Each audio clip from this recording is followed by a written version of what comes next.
Welcome to KernTax's Conversations That Matter. I'm Michael Turnipseed, Executive Director of KernTax.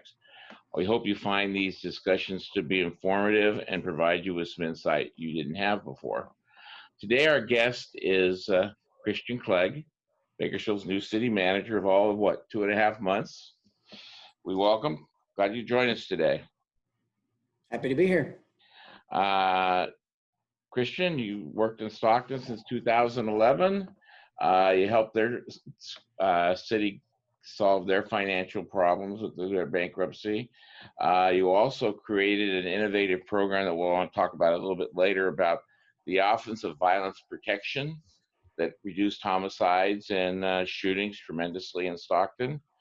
And before Stockton, you worked at the city of Tacoma, Washington, and in Johnson County, Kansas. So you've covered a lot of geography. Yeah, I've been a few places. It's helped give me a bit more perspective and round out my experience. I've made it a point to try and hold still where I've been as long as I can each time. Some folks in this profession move around pretty quickly. I was in Stockton for 9 years and hope to leverage all of that experience for a long time here in Bakersfield as well. Well, you had a lot of interesting experiences in Stockton that a lot of people don't have the opportunity of going through. And I think every experience we have affects what you do down the road. And so the more experiences you have, the more you're prepared for what the bumps in the road you hit moving forward. We've had several chat conversations since you've come to town. So for the people that are watching, who are you? And your family, your background, how did you get here, and why did you decide to be in city government or government management, and your background? Yeah, good question. I think it's fair to let folks know that first and foremost, I am a husband and father. That comes before being a city manager. It's important to me. But I am a city manager and came into this profession very intentionally. I studied this as a specific path. I'll have to admit, I didn't grow up as a kid always dreaming I would become a city manager. But as I went through my educational experiences, I really wanted to pick a career that would, for me, have purpose. I wanted to go into public service to be able to give back. I targeted local government because I feel like you're closer to the community, closer to the people you serve. You're not stuck in the cogs of state or federal government. And also local government, is a little more nimble, a little more responsive than some of those larger government entities. And that was interesting and exciting to me to have some diversity of things to work on and make some big impacts. Really, my passion's about helping communities. My experiences in Tacoma were really about pursuing first a really great mentorship opportunity with a great city manager there at the time. They were working on creating a high performance organization with a specific model around high performance. And I got to watch and see that culture change effort and push towards high performance, and wanted to leverage those experiences. I saw an opportunity in Stockton to come be part of a new team that would be helping really build an organization from the ground up in trying to restructure a city that was in a lot of trouble. And so went there to leverage those experiences. It was an eyes wide open choice. I would admit though, when you think you know what you're getting into, you always find out there's more to the story. And so it was a tough assignment in Stockton. There was really a lot of work to do. It was a heavy lift. But through those experiences, I think over about a 7-8 year period, that city took on almost every big issue a city can, that typically would take on over maybe a 20 or 30 year period. And so I was able to experience and see all those big issues, as well as, it really taught me what things are truly important and what are not, how to set, clear priorities and, work towards those priorities. Because when you're facing that much, you have to pick some things and focus on them and move forward. And so Bakersfield, why Bakersfield? Why come here? On the personal side, it was definitely a quality of life choice for my family and I. We saw this as a family that matches the character, we saw this as a community that matches the character of our family, and a great opportunity to raise our young kids. So I have three younger children from 12 down to 5 in age, and come into a friendly, family-oriented community was a great opportunity for us. And then on the professional side, again, taking my experiences, particularly if you look at the contrast between Tacoma and Stockton, a high-performing organization, an organization in some trouble, leveraging those experiences to come to a community that has had good stability, and at the same point has some opportunities to make some modernization and some improvements, but also with a great moment in time to say what is the next chapter of this organization, specifically as a city as well as the community, and to come and be part of that cool journey as well. Wow, because I noticed you're originally from Kansas, I think, right? You went to University of Kansas? Well, I actually studied my graduate work in Kansas. I grew up mostly in the state of Utah, and then went to the Midwest to do my schooling, and then wanted to head back to the Western states, more family back this way. Oh, well, you've covered a few miles on your travels then. Um, so when you got here and found us, and you can only study and do due diligence so deep, what has surprised you the most since March 2nd when you showed up for your first day at work? A few things. First, the commitment of the city staff, and many public servants are very committed, but I've been very impressed and a little bit surprised at just how deep the commitment is of this city staff. I think, along with the city staff, the sort of the hometown passion that Bakersfield has. I'd heard about it, but when I came here and found that people truly are more friendly, people truly have a different perspective on life than much of California, and this community really cares about Bakersfield's identity and who we are. That was a surprise at how deep that really was. The other piece I would say is that I knew it was an organization that had been lean and was looking to grow its capacity.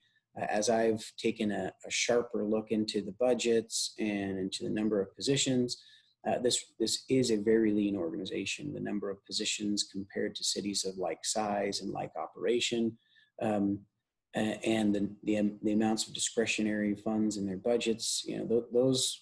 It was a surprise to me that it truly was even more lean than I had anticipated, even at doing my homework and knowing that it was a lean operation. I think that speaks to hard work and ingenuity of the organization, but it also does speak to some, deferred ability to, do other things as an organization.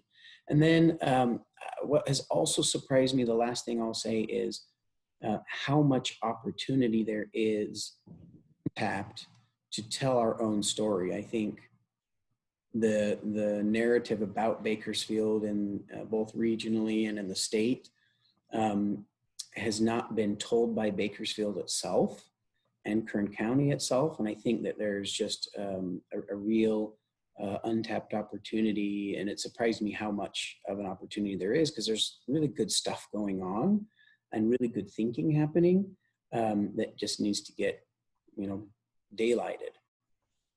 A little self-promotion once in a while. Yeah, you got to do it. If you don't talk about it, really nobody else does, that's for sure. So how would you describe your leadership style then? You've been to, obviously, Tacoma versus Stockton, and now you're in Bakersfield. So tell us about how you plan to lead and we'll get to vision a little bit later, but how would you describe yourself as a leader? I would say my leadership style is a facilitative leadership style. I view the role of the city manager to set vision. I mean, you mentioned a vision, but it's to really to set a vision and create an overall strategy.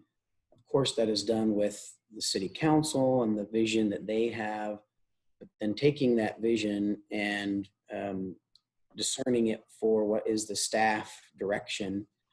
But once that strategy and vision is in place, I want to create the right culture and provide the right resources and the right direction for staff to be able to implement.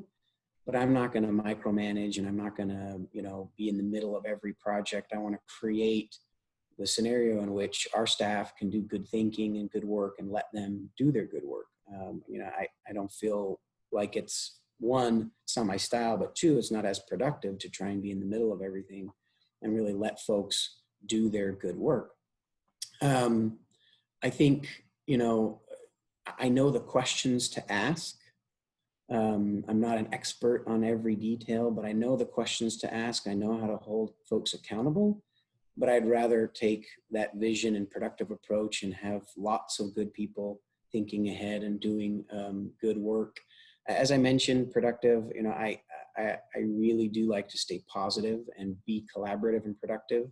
I'd much rather start from a, how do we figure this out perspective than, whose fault is this perspective, and want to create that environment where we can be creative and innovative and move forward. And sometimes we're not going to get it right. Unfortunately, we try to, minimize those, but let's figure out what was the problem, fix it, make adjustments to make sure it doesn't happen again, and then let's move on.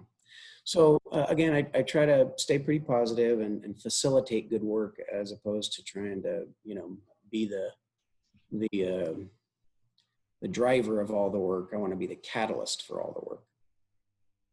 Catalyst is a good word. I was going to bring up, I had this quote from Jack Welch, from CEO of GE. Good leaders create vision, articulate the vision, passionately own the vision, and relentlessly drive to its completion. And another quote was, culture drives great results. So what's your vision for Bakersfield to be in the next 3 to 5 years and maybe longer term? That's a great question. I would draw a distinction first between vision for the community and the city as a whole versus vision for the city organization. For the community as a whole, I have to admit that I don't have a set vision that I came to Bakersfield with for this community. I wanted to really listen and understand this community makeup and listen to its leaders, listen to its members, its residents, and understand more about, the character of Bakersfield.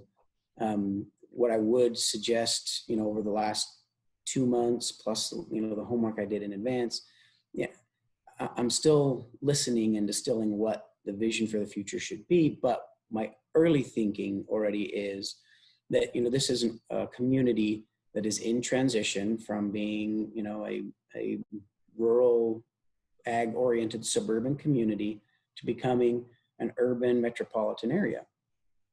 And my vision would be, we don't lose the small town feel of the friendliness and the personal approach to things and the, get it done attitude that comes with that. But we do need to think about, what are 21st century services that most residents expect today, and how do we, leverage our economy of scale of being a larger community and think about, we need to plan differently, and we need to resource differently, and we need to provide services differently to a broader population base. And we need to think about our downtown urban core that needs to be built out, and there needs to be some renewal there. I think as a community, my observations are that we have made investments in growing the community geographically and population numbers.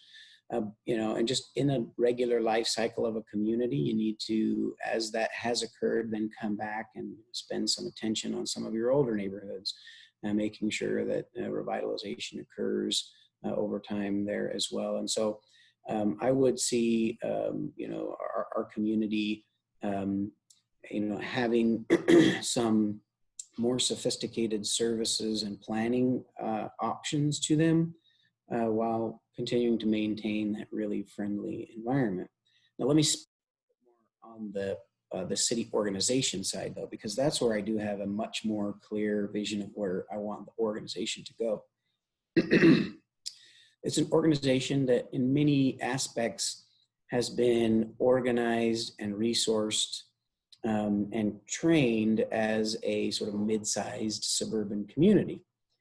And we need to take our professional staff and how we're organized and the policies and protocols, as well as some of our technology tools, and modernize to become a city organization that can support a large metropolitan community. To me, that looks like professionalization. I want to focus on our employees becoming very highly skilled professionals. They need to spend time in their professional associations. I want to pursue best practices in the field. I think any best practice that we may observe from another state or from another city, of course, we're going to need to adjust and tweak to make that fit here. But if we're not going out and getting the best ideas that are already out there, then I think, we're spending a lot of time reinventing wheels. And so I'm going to pursue best practices, helping the staff get professional training and participate in professional associations. And then I think also increased use of data analytics and performance management. I think that's, I've found it to be a very valuable tool, let alone it's, a national trend that, cities should be using more good data to make decisions. And I think that's something that needs to be built out over time. I think the organization actually has to have the capacity to support some of these new initiatives. And so you need to pace yourself. But I see us building out a professional workforce that uses data and best practices increasingly. And then there are some key opportunities to modernize some of our processes, get rid of some of our paper in the organization, as well as just find some efficiencies and streamline some of our processes to just be a bit more effective. No, I was going to ask a question next about disrupting the apple cart, maybe, and innovation to the city, but you did a lot of conversation about that already, about the ability to instill innovation and transformation into the city culture from the little sleepy mid-sized town to a top 10 city in the state of California. I think that's a good summary, yes. So that is a pretty large plate. Yeah, just, we'll have it all done in 12 months, right? Okay. I was looking at, you came out last week with your observations about the city budget and its outlook, and you mentioned the whole transition was kind of your entire, I think, message of what you brought to the council that day, and about the challenges the city faces. And you're talking a little bit about, and I was going to ask this too, you were brought in to move us into the 21st century, and it certainly sounds like you have already have that in your mindset. That's where we're going, and we're going to get there, and we're going to raise all the ships up, and we're all going to be the better for it. So, and you've mentioned some of your priorities. Do you think you've covered all your top priorities, the first 2 or 3 things that I have to get done to get us on that road to innovation and transformation? I think some of the philosophical principles I've communicated, that we need to focus on professionalization, modernization. A key point that I did bring up in the budget introduction for council that is still a key component is just increasing our organizational capacity. And part of that is the Measure N and building up our police force, taking a look at some other key strategic positions that can relate to city council goals. And some of those support positions, even internally, they're not as tangible to the public to feel, more cops on the streets, but having the technology resources and the financial, folks on the back end to support these employees. I just think overall building the capacity of the organization in straight numbers of employees, but then beyond that, then taking the folks that we do have and saying, how do we make sure they have good training and good professional opportunities? And my vision in this too is that as we modernize, as we, for example, use technology, we should be able to take some employees that are right now filing papers, and we can redeploy those same folks to be doing a higher level function and thinking about, things that have a real return on value and return on investment instead of just processing.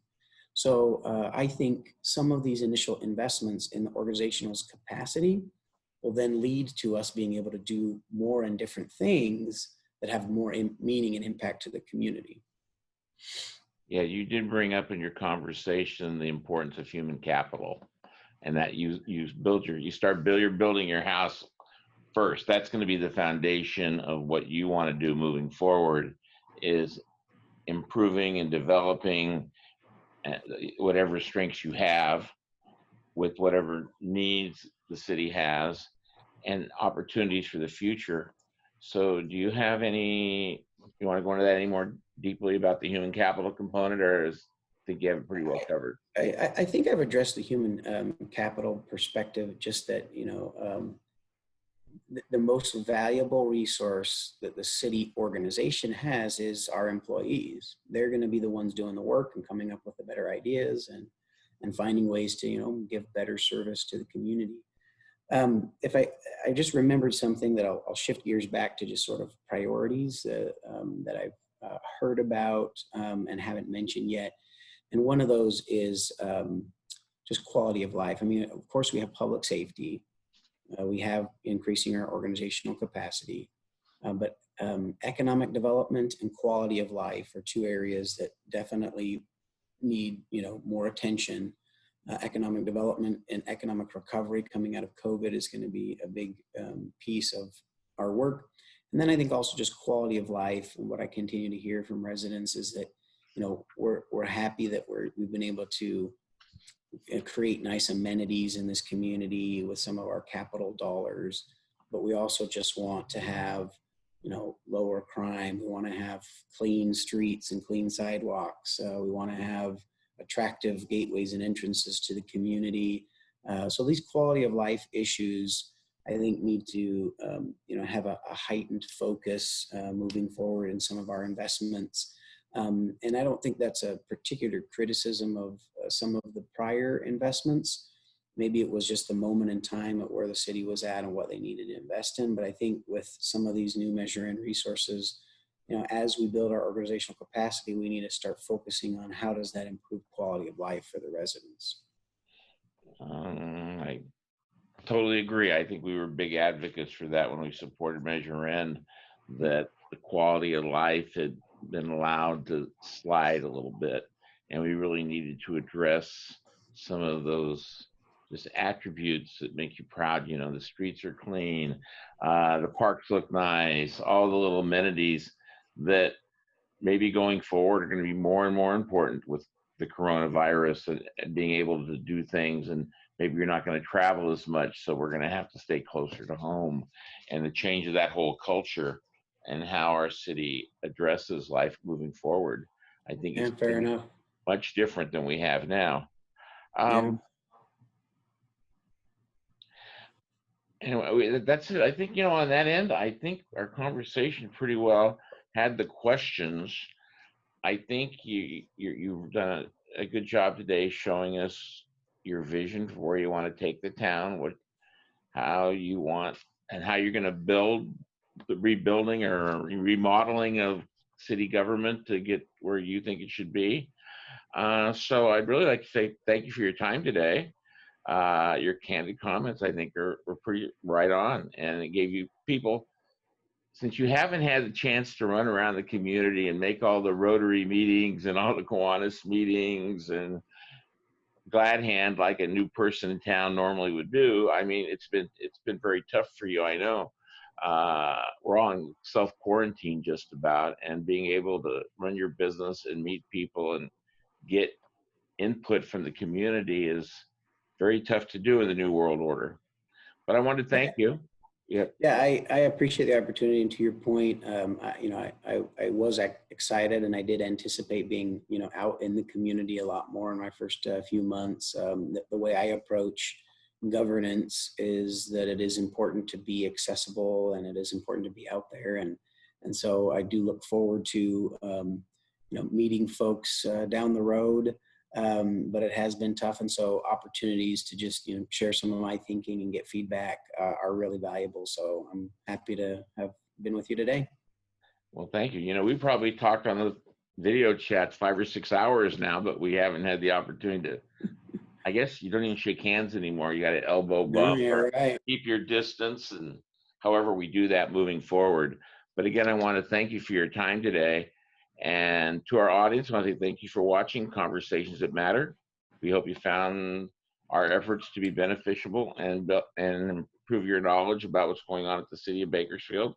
If you have any comments, you can visit our website at kerntaxpayers.org and under Contact Us, and we'd like to hear what you think about this.